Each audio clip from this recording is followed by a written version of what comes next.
When we think of brutal rulers throughout history, our minds often jump to kings and emperors. Nero, Genghis Khan, Ivan the Terrible. But history has a dirty little secret. Some of the most ruthless, calculating, and downright terrifying rulers to ever sit on a throne wore crowns and dresses. These weren't damsels in distress waiting to be rescued.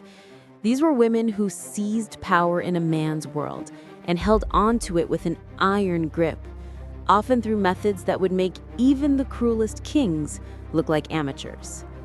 Today, we're counting down 5 queens who prove that when it comes to brutality, gender is completely irrelevant. From mass poisonings to creative torture methods, these women redefined what it meant to rule with fear.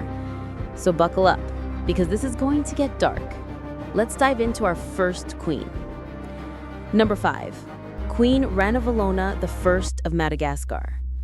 Our 5th spot goes to a queen you've probably never heard of, but whose reign of terror killed off nearly half her kingdom's population.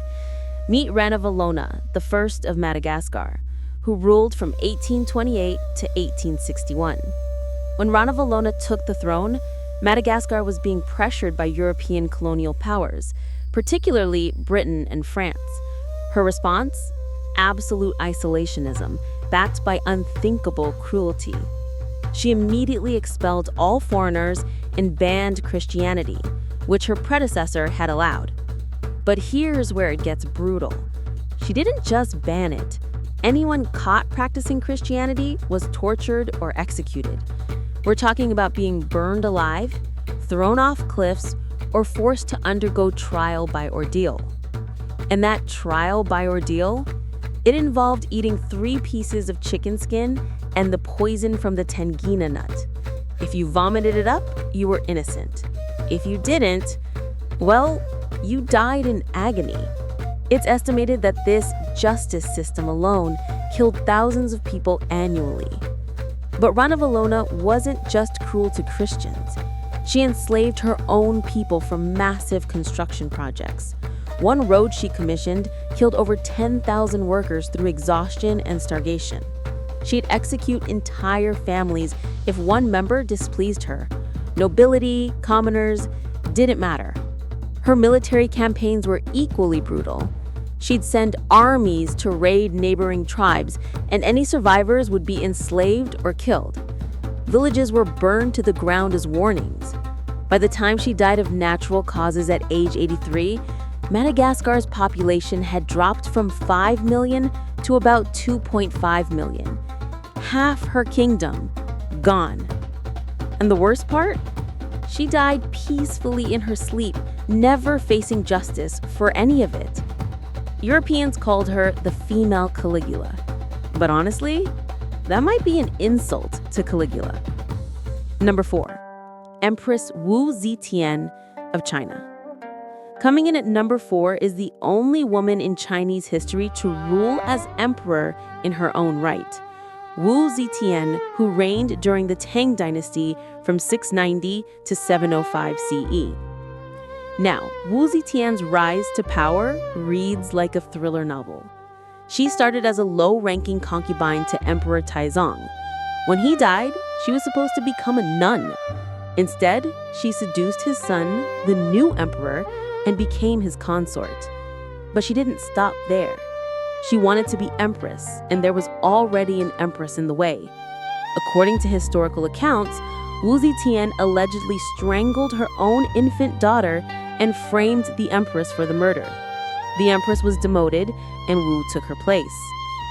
Then things got really dark. Wu allegedly had the former empress and another rival concubine beaten, had their hands and feet cut off, and threw them into vats of wine to die slowly. She reportedly said she wanted them drunk on bone.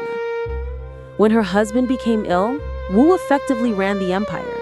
After his death, she installed her sons as puppet emperors, before finally declaring herself emperor. And she maintained power through a secret police force and a network of informants that would make any modern dictator jealous. She encouraged people to inform on each other. Suspected traitors were tortured in increasingly creative ways. There were special prisons just for political enemies. Nobles, generals, even princes weren't safe. She executed thousands, including members of her own family who threatened her power. One torture method she reportedly favored involved breaking every bone in the victim's body one by one. Another involved placing a large bronze vessel over the victim's head and lighting a fire underneath it. But here's the twist. Despite her brutality, Wu Zetian was actually an effective ruler. She expanded the empire, promoted capable officials regardless of birth, and supported Buddhism. The common people actually prospered under her rule. She proved that you could be both an effective administrator and absolutely terrifying. When she finally stepped down at age 81, she'd ruled for half a century, survived countless assassination attempts, and outlived nearly all of her enemies. Wu Zetian showed the world that women could rule empires just as ruthlessly as men, and thousands of corpses proved it. At number 3, we have a queen whose nickname tells you everything you need to know: Bloody Mary. Queen Mary I of England reigned from 1553 to 1558, and in just 5 years, she earned one of history's most infamous titles. Mary's story starts with tragedy. She was Henry VIII's daughter, declared illegitimate when her father divorced her mother to marry Anne Boleyn. She watched her father break from the Catholic Church, creating the Church of England. She was Catholic to her core, and when she finally became queen, she was determined to return England to Catholicism. And she didn't ask nicely. Mary began what's known as the Marian persecutions. Protestants were given a choice: convert back to Catholicism or die. But these weren't quick deaths. We're talking about being burned at the stake, often in public spectacles meant to terrorize the population into compliance. In her 5-year reign, Mary had approximately 280 religious dissenters burned alive. That might not sound like a huge number compared to some rulers, but remember, these were public executions, often carried out in town squares with crowds watching. Men, women, it didn't matter. If you were Protestant and refused to convert, you burned. One of the most famous was Thomas Cranmer, the Archbishop of Canterbury, who had annulled her mother's marriage. Mary forced him to watch 2 of his friends burn first, trying to break him. When he recanted his Protestant faith out of fear, Mary burned him anyway. At the stake, Cranmer thrust his hand into the flames first, the hand he'd used to sign his recantation, shouting that it should burn first for its betrayal. But Mary didn't just target religious leaders. Ordinary people suffered too. Pregnant women, elderly citizens, anyone who defied her religious mandate faced the flames. She believed she was saving souls through fire, that burning heretics would cleanse England and save it from damnation. She also had hundreds more imprisoned in terrible conditions. The Tower of London was packed with prisoners who died from disease and starvation. She executed her cousin, Lady Jane Grey, who'd been made queen for 9 days before she took the throne. Jane was just 16 years old. Mary's reign created such trauma that even centuries later, British children would recite the rhyme about her. She wanted to be remembered as the queen who saved Catholic England. Instead, she became the symbol of religious persecution. The irony? Her attempts to restore Catholicism backfired completely.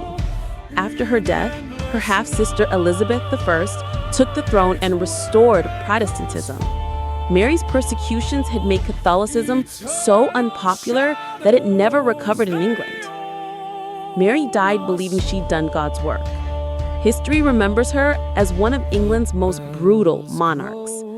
And that title, Bloody Mary, it stuck for a reason. Coming in at number 2 is a queen many people remember from history class, but probably not for the right reasons. Queen Isabella of Castile, who ruled from 1474 to 1404. Yes, the same Isabella who funded Christopher Columbus, But that's not why she's on this list. Isabella's brutality came wrapped in religious righteousness, which arguably makes it even more disturbing. She and her husband, Ferdinand, unified Spain, and they decided their new kingdom needed to be religiously pure. The result? The Spanish Inquisition. Now, the Spanish Inquisition wasn't technically the first Inquisition, but Isabella's version took it to terrifying new levels. She established it in 1478, and it would continue for over 3 centuries.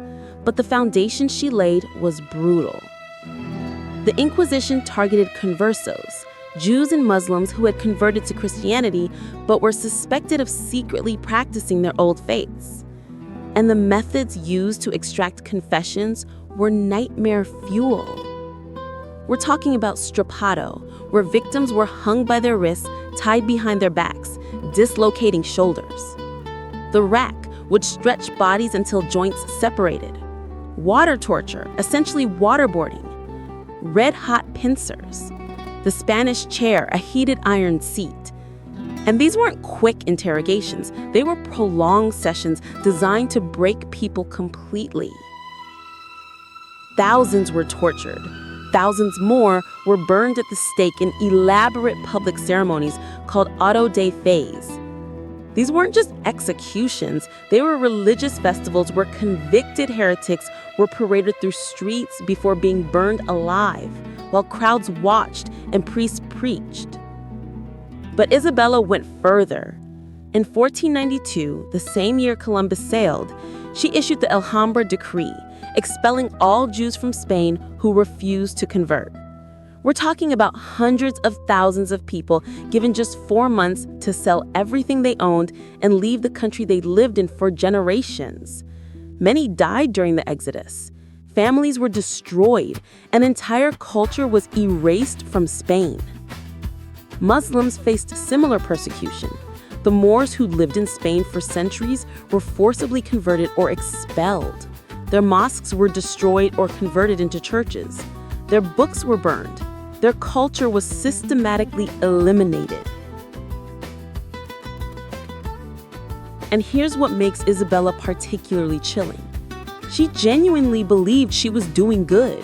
She saw herself as a champion of Christianity, purifying Spain for God. She was praised by the Pope. She was celebrated by the church. But the body count tells a different story. Estimates suggest the Spanish Inquisition, under Isabella's authority, killed between 3,000 and 5,000 people directly, with thousands more dying from torture or in exile. And the trauma lasted generations. The wealth confiscated from Jews and Muslims enriched the Spanish crown. Isabella used that money to fund her wars and her explorers. Columbus's voyage was partly financed by stolen property from expelled Jews. Isabella died believing she'd served God. She was even considered for sainthood. But her legacy is one of religious persecution, cultural genocide, and systematic torture. She proved that brutality doesn't require anger or sadism. Sometimes the coldest cruelty comes from absolute certainty that you're right. And now our number 1 spot goes to a woman who controlled China for nearly half a century and whose paranoia and cruelty helped bring down an empire that had lasted thousands of years. Empress Dowager Cixi, who ruled from 1861 to 1908. Cixi started as a low-ranking concubine, but when she gave birth to the emperor's only son, everything changed. When the emperor died, her 5-year-old son became emperor and Cixi became regent. She held real power for 47 years, and she guarded it jealously. Her brutality started with her own family. When her son died mysteriously at 18, many historians suspect she poisoned him because he was starting to rule independently. She then installed her nephew as the new emperor, keeping herself in power. But it was the Boxer Rebellion that really showcased her ruthlessness. In 1900, a group called the Boxers rose up against foreign influence in China. Cixi saw an opportunity and supported them, declaring war on 8 foreign nations simultaneously. She thought China would win and drive out foreigners forever. She was catastrophically wrong. Foreign forces crushed the rebellion and marched on Beijing. But before fleeing the capital, Cixi did something unforgivable. She ordered the execution of the Pearl concubine, the emperor's favorite, by having her thrown down a well. Why? Because the Pearl concubine had argued that the emperor should stay in Beijing to negotiate peace. Cixi saw this as insubordination. The woman was thrown alive into a well and left to drown or die from injuries. And this was just one of many executions Cixi ordered to maintain control. Throughout her reign, Cixi executed or exiled thousands of reformers who tried to modernize China. In 1898, when the young emperor tried to implement reforms without her approval, she staged a coup, imprisoned him, and executed 6 of his key advisors without trial. These weren't traitors. They were educated officials trying to help China compete with modern nations. She had their heads displayed publicly as a warning. Anyone who challenged her authority faced similar fates. She maintained an extensive spy network, and suspected enemies simply disappeared. Cixi was also breathtakingly corrupt. While China struggled with poverty and foreign aggression, she diverted military funds to rebuild her summer palace and throw lavish parties.